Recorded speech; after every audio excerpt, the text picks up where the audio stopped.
I want to give credit to Media Matters for an amazing mashup of commentary that was made by two individuals, Sebastian Gorka and Joe DiGenova, on January 6th, when it was happening, the insurrection, and 1 year later approximately. So here is slight differences in how they portray the event.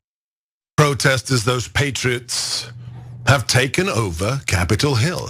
As we saw a protester just moments ago on television say, that's our house. It's not the senators, it's not Nancy Pelosi's, it's not Chuck Schumer's. What is happening is in the finest tradition of American revolutionary thought.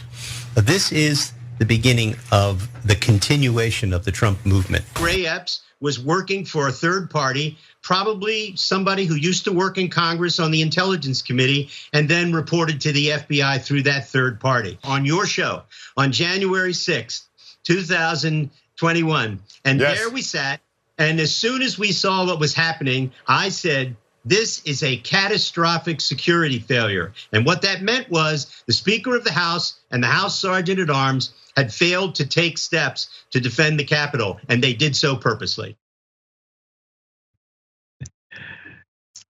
I'm not sure he's being totally honest there, Jordan. I feel like Joe's telling a little white lie.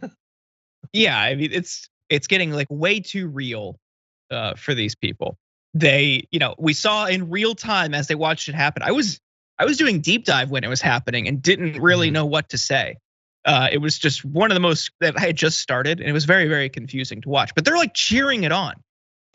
They've taken the Capitol. What he means is the footage that we saw very early when they took the Capitol was they smashed the windows to get in, broke down barricades.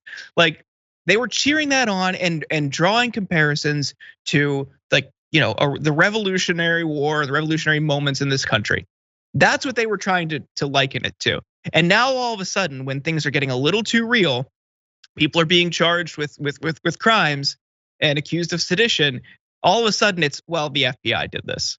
So they're trying to rewrite history because they really don't want to be associated with this now in retrospect a really violent day in America.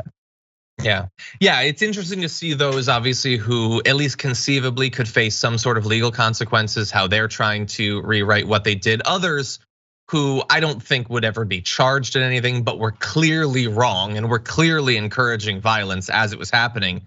But then the third, maybe the most interesting group is those who are sticking with it. Like these are just media chuckleheads, and they're worried about how it's being perceived. But people like Gates and Green and others, they're not changing their tune. They still think it was awesome. They might eventually throw out something about a FBI or whatever because Tucker Carlson has told conservatives that's what happened, so they all believe it. But they also believe that what the FBI told those people to do was awesome, and they're glad they did it. So we'll see. I don't think consequences are ever coming for them anyway, only for regular conservatives. But great work by Media Matters in putting that together.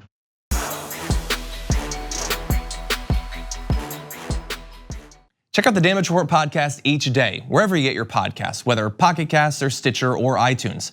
You can join me as I give you the news and stories you want, with a range of co-hosts and interview guests jumping in on the fun each day. Again, that's the Damage Report, wherever you get your podcasts. And if you get them at iTunes, don't forget to rate and review. Sometimes I'll read them live on the show.